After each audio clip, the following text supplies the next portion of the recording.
Good evening to you. It is Thursday, February 9th at 9:19 p.m.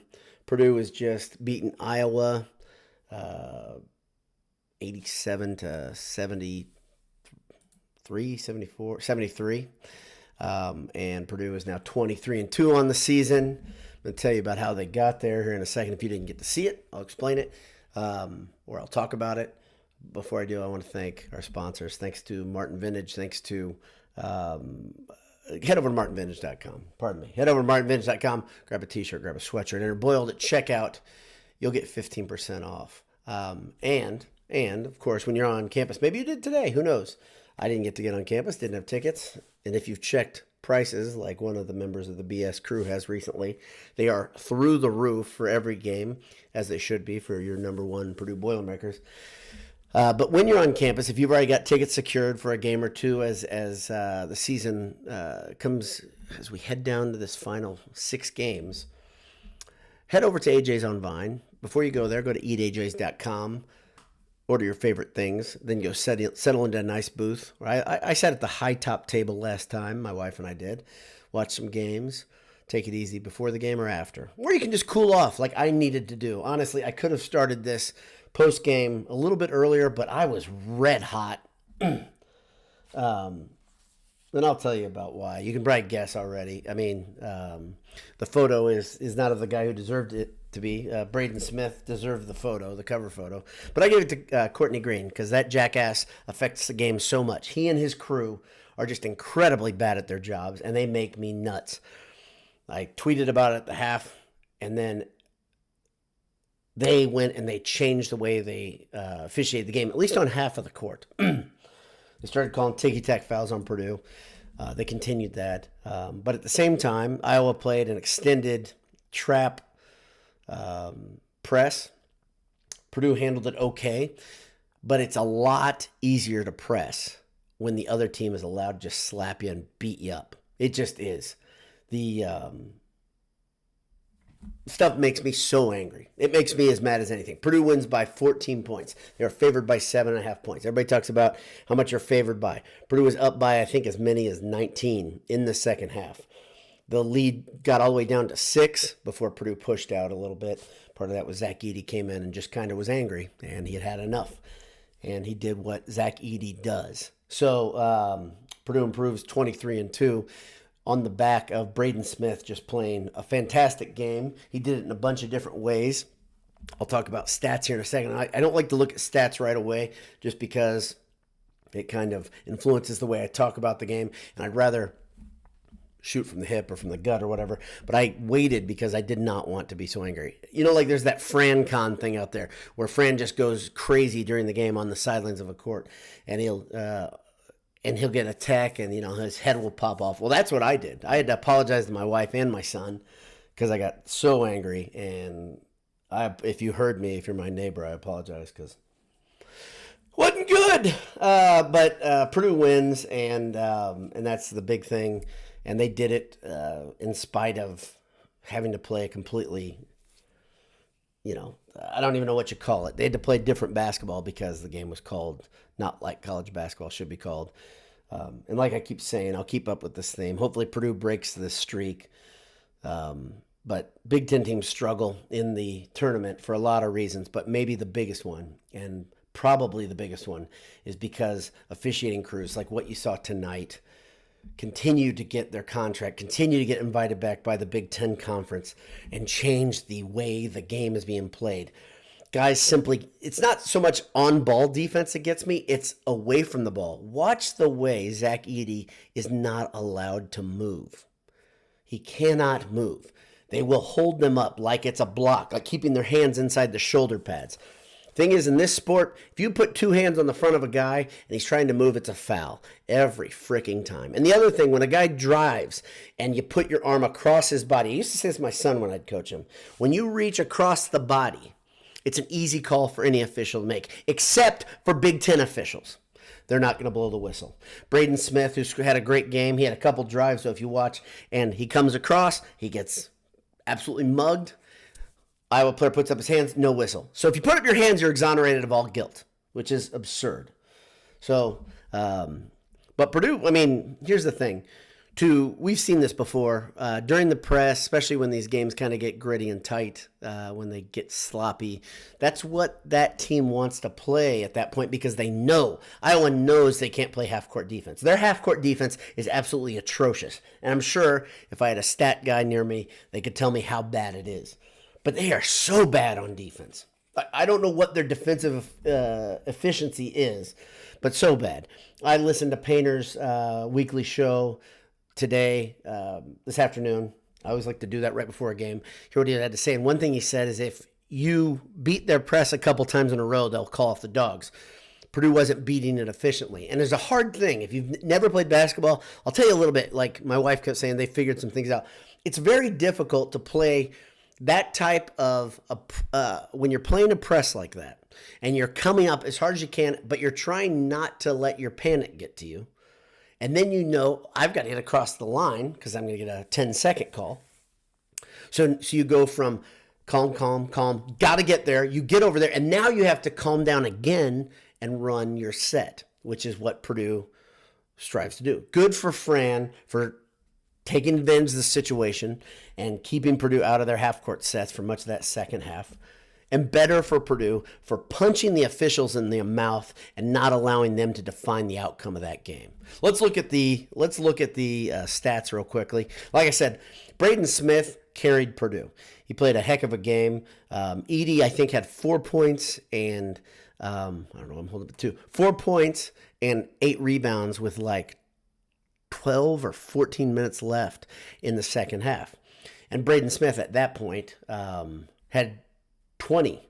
He finished with 24 points, 5 assists, 4 rebounds, and a steal to go along with it. He had a couple turnovers. He had 4 turnovers, but that was because of that press, and that was because the way the game was called.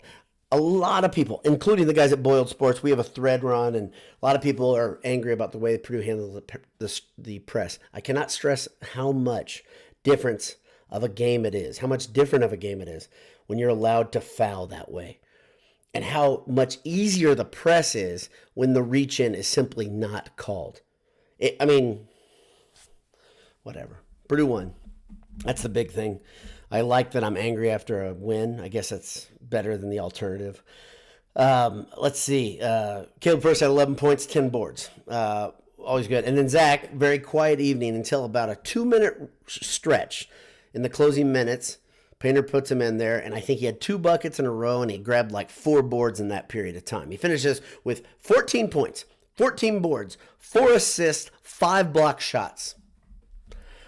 Off night. Let me read that again. 14 points, 14 boards, 4 assists, 5 block shots, just 2 turnovers. The dude's a beast. And if you watch another thing, you watch that game, when Iowa was playing their half-court defense, in the first half they played more of it. They didn't press as much. And when they were doing that, they would collapse. 3 guys would fall on them. Purdue handled it by shooting the three-pointer poorly. A couple guys, Lawyer specifically, goodness gracious. He went 2 for 8 from 3. Lawyer did. So not a great game. And I think his 2 threes that he hit were in the second half. So he was really broke in the first half, and he looked agitated. He looked frustrated. One thing Anish says, it's a great point, is these freshmen haven't played 2 bad games in a row. And Lawyer didn't play a great game, okay? So he finishes with 17 points, 4 assists, okay? Pretty good right there. But that 2 for 8, I guarantee you that makes Lawyer nuts. Shooting 25% for 3 for him is not a good thing. Braden Smith goes 4 for 5 from deep. Here's a big stat, probably the biggest stat. Although Purdue didn't shoot a lot of free throws because, like I said, I think Iowa had a total of 13 fouls in the entire game. They had 8 fouls in the second half, in spite of the fact they were playing a trap for 20 minutes. Literally played a full court trap for 20 minutes, and they drew 8 whistles. Incredible. But Purdue shot 91.7% from the free throw line, and that is massive. And that was huge, especially down the stretch. I know 2 of Edey's points in that little stretch there, that little stretch that kind of put Iowa away. 2 things broke their back. One was Edey grabbing boards and putting the shots, or making difficult shots through contact. And the other one was Lawyer's big 3 in the corner. That corner 3 versus this type of press is going to be open over and over and over. and you almost have to be able to take advantage of it. Morton only went 1 for 4 from 3. He didn't shoot great. He had one big one early, I believe, but he looked like he was struggling with the press more than anybody. And he's gonna do that. So this is kind of the liability versus the positive of Ethan Morton. I've said it 100 times. I want Ethan Morton on the floor, but versus a team like that and a press like that, that's going to be a little bit more difficult. Purdue was clearly coached to get up, and if you get that trap, look backwards and get it back to the point guard. And what that does is it eats up time, right? So there's coach saying, take it easy, get to the middle of the court, and get it back to Smith, because Smith is better at beating it than anybody. So let's see, who else noteworthy? Gillis had 10 points. 10 points, 4 boards, and only 2 turnovers. But here's a problem, right? This is almost the antithesis of the IU game. Purdue turned over the ball 17 times. That's like the IU game again. But some of these stats look like a team that lost the game. Shooting the three-pointer, 37% is not awful. Not awful. But again, just like the IU game, they hit 55% of their shots. That's usually propellant to get you the W, right? On the other side of the court, Iowa struggled from 3, which that's when they beat teams. They made 28% of their threes. They only shot free throw 7 times. Only shot 7 free throws. This is, like people say, this burn the tape game. This is one of those games for me just because the brand of basketball was so painful. Like, it's that bad to me. So here, let me give you a bigger picture thing. You probably already know this, but I'll run over it again. Purdue now leads the conference by 3 games with 6 left to play. They're in the catbird seat. They're absolutely in a great position. Sunday, they play at Northwestern. I'm positive there's going to be a ton of Purdue fans there. That should be a fun game. That's been a good late in the season games at Northwestern, specifically last year. That was a good one for Purdue. When Purdue clinched the Big Ten title years ago, they had that game. It was like second or third to last game of the season. They clinched it in Evanston. But these next 2 games are pretty important. These next 2 games, if you want to say, I think Purdue's going to win the Big Ten regardless. But how much are they going to win by? How early are they going to clinch it? Right? You've got at Northwestern, at Maryland. So this is kind of a crucial part of the season for Purdue for multiple reasons. If you drop 2 right there, that hurts really bad, obviously. And then you really have to come close to winning or to getting the number 1 seed in the tournament. Probably got to go 4-0 there before the Big Ten tournament. Like I've said in previous seasons, if you've watched us here, I don't care about the Big Ten tournament. The tournament committee doesn't seem to care about the Big Ten tournament. Purdue's going to get a double bye, so their first game is going to be versus a decent team. And that cluster, by the way, in that Big Ten stand again, I think it's 5 or 6 deep. Teams that are nope, it's 3 teams at 8-5, and then a couple that are 7-5. But I think it's 5 or 6 deep that are 3 games or 3.5 games behind Purdue. What a position for Purdue to be in. And I would say, look at this game tonight. Painter has plenty to say. Goodness, we did a lot of things poorly, and we still won the game. Good things for the coaches. He talked about the importance of handling every post game, regardless of win or loss, the same way as coaching staff. And I think they're going to be able to. They're going to be able to say guys need to work on a lot. And I think you're going to see a lot of guys come back very motivated. Very motivated. It'll be a completely different game, but Northwestern's going to throw a zone at Purdue. So this is a game that Purdue's going to have to hit their shots to beat them. They're going to try to take away Edey because they'll just collapse on them all day. So there's going to be a lot of open looks. If Purdue can hit their threes, they can beat up on Northwestern. Remember, Northwestern is a team that was right there, right behind Purdue until Purdue put that space between them. And I think they've not fallen off the pace too much. I mean, they're 4 games back, I think, now. I believe they're 4 games back. And that group is 3 games back. Still, very important game. So that's on Sunday. So Purdue plays Thursday, Sunday. Then play again Thursday, Sunday the week after that. So I appreciate everybody's tuning in live. Really appreciate it. I gotta tell you, it's a blessing to see this many people making this part of their post-game ritual. Maybe you're like me. Maybe you need to vent, and it's a good thing to do it here. Or maybe you're a lot more headed than me. Cooler-headed than me. There we go. You can see I'm still bothered. What a baby. So, but that's a good win. It's a good win because of the factors there.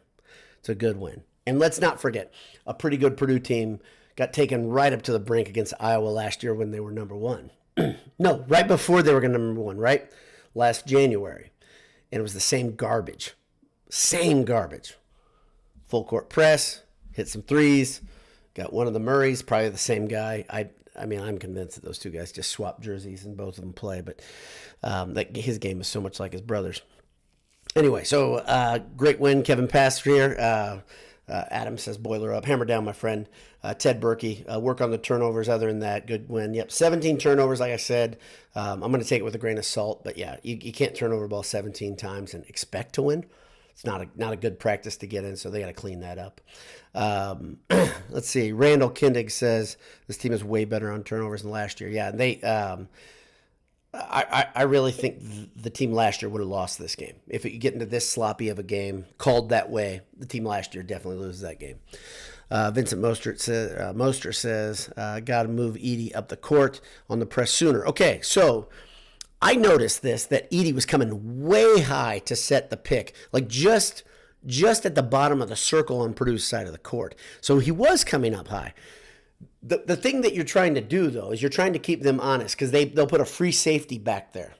So you've got three guys up, one there in the middle playing center field, and then a guy in the back. Okay? And these two guys, sometimes they'll fan out, and sometimes they'll be stacked. That's Iowa's defense. Okay? And so if you get past that first trap, the next part you've got them beaten. Okay? And the question is, how do you beat them? Do you get the ball up close for an easy layup? Do you just drive and hold on to the ball? You saw Smith took advantage of that over and over where he could get past. And you're like, okay, now I can choose. Do I either dump it or do I go all the way to the hoop? A couple times he pulled back where I was like, okay, just go into the teeth of it. It really doesn't matter at this point. John Faker has a great point. I'm sorry, but honestly, Courtney Green, the guy is an absolute embarrassment. He is horrible at his job, John. You are correct. That's ridiculous. Midwest choker. Braden looked a little tired in the second half, fighting all the traps and pressure. Yeah, he was tired, and he played great. I guarantee it, he's going to have lacerations on his arms tomorrow. I mean, some of you guys, maybe you're in Mackey, and you got to see him after the game. Maybe you talked to him, and you saw how beaten up and bruised he is. I guarantee it. He's got battle scars. Guarantee it. Chris B says, haven't handled the full court press better in recent games haven't we handled it better in recent games compared to tonight? I would strongly influence you, if you're a Purdue fan, to not jump to conclusions about this game. Strongly. I think Smith handled this very well, and I think you cannot discount the way the game was called. You cannot. I'm going to try I tried this policy already, and it's very easy this year as Purdue wins. Purdue is 23-2, and I said I'm going to try not to complain about officials or really dig into that after a loss because it just sounds like spoiled milk, right? I think I had one comment about the officials after the IU game, but after a win, I think you've kind of got the high ground. And go back and watch the film on this. I was rewinding the game over and over because ESPN's producers are clearly either bots or interns. They don't show enough replays. My goodness, it's such a joke. ESPN's production value is such a joke. And when they get sold here in a minute to Fox because Disney's running it into the ground or they're running it into the ground, whoever it is, don't be surprised. But their product stinks. I mean, goodness gracious. I like those two. Greenberg and Reese Davis are pros. I think they're pretty good. You don't hear me say that very much about a color guy.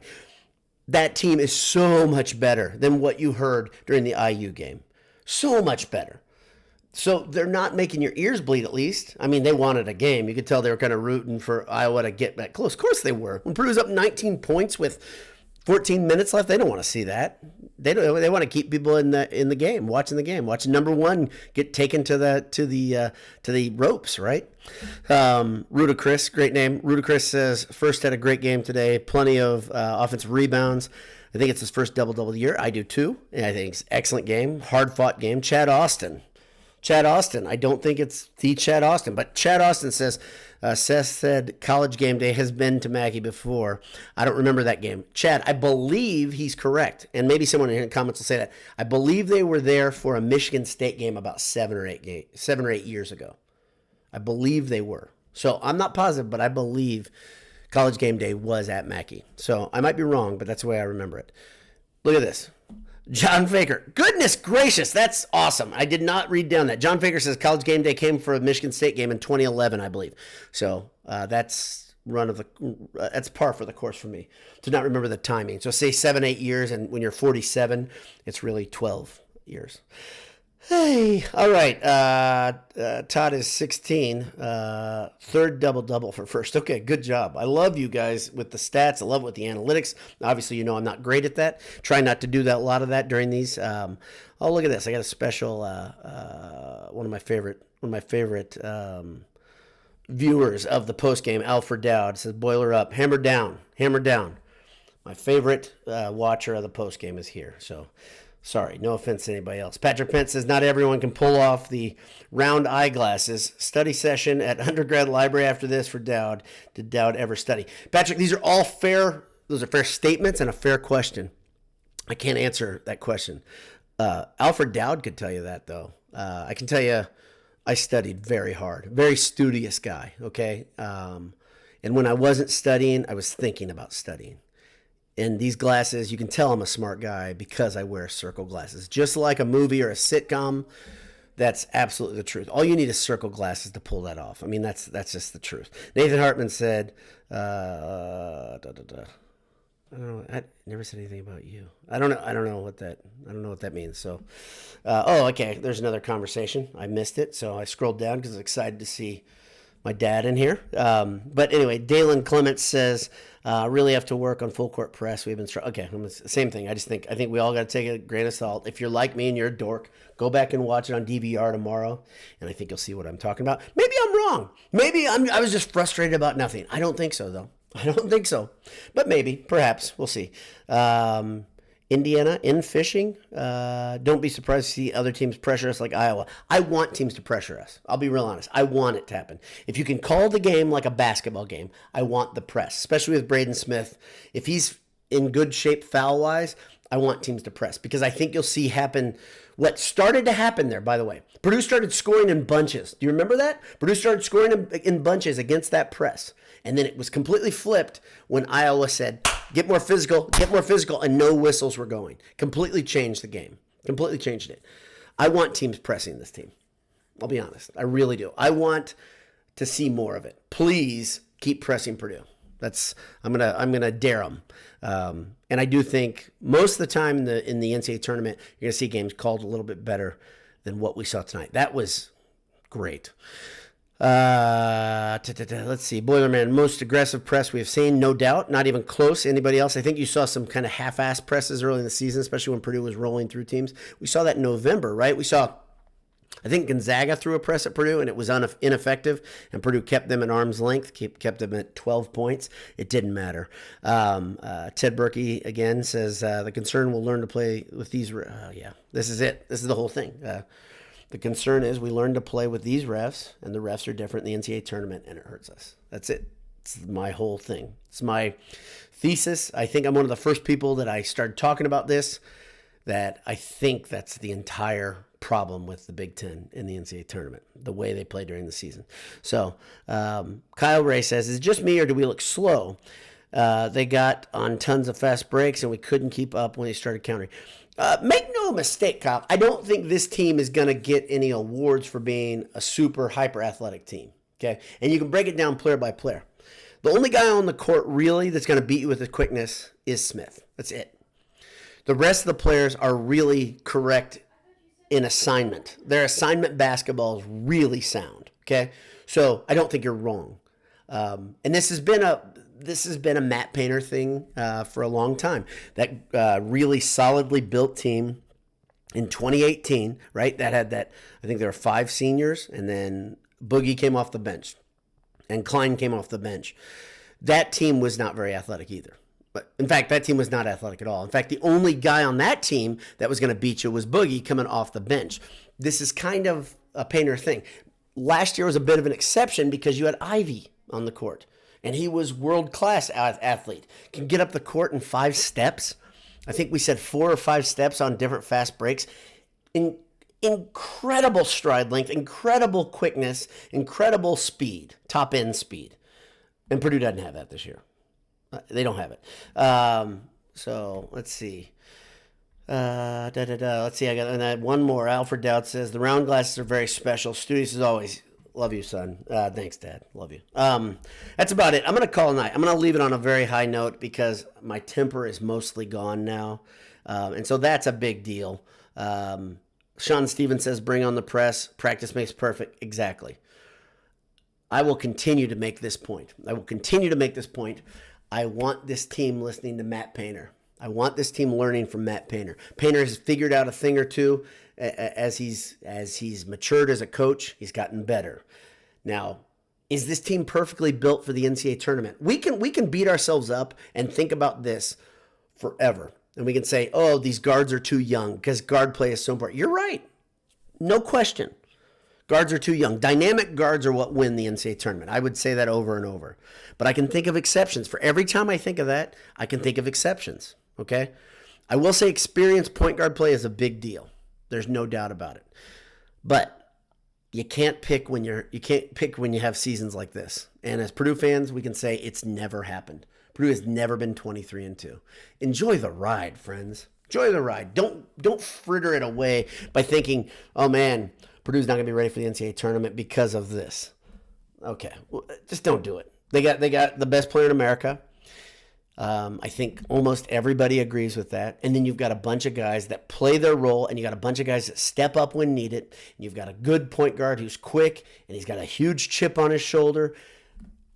I like the makeup of this team. I like the fact you got a bunch of fighters. I like the fact that you got a bunch of guys that are angry. Michael Hawkeyes asked a question. I can see it because it's highlighted. When's the next handsome hour? Michael, I don't know. I never know when the next handsome hour is going to happen, okay? Never. And the reason is because you got a bunch of dudes who have hard schedules and they can't get out. This is my thing. I try to make sure I do a post game every game because it helps me vent and it keeps us in rhythm. If I wasn't posting these, boy, hashtag content would be low. So I'm like, okay, I've been with the site since it started. I'm one of the founders. This is my role. This is what I do. I do post games. I do quick casts. What I do. These things keep getting longer. I'm at 27 minutes. That's very long. And I thank you guys for hanging out with me. And that's enough for me. I can't tell you when the next handsome hour is going to be. We tried to have a 4-man handsome hour. It ended up being 2 guys. And then Michael came in with horrible Wi-Fi. Jay was taken away because he had something very important come up. He couldn't do anything about it. That's the problem because you got a bunch of guys that have responsibilities, and these late night things are pretty easy. Especially I've got older kids than both of the other guys that have kids. So that's about it. God bless you. Hammer down. Purdue is 23-2. Let's go. See ya.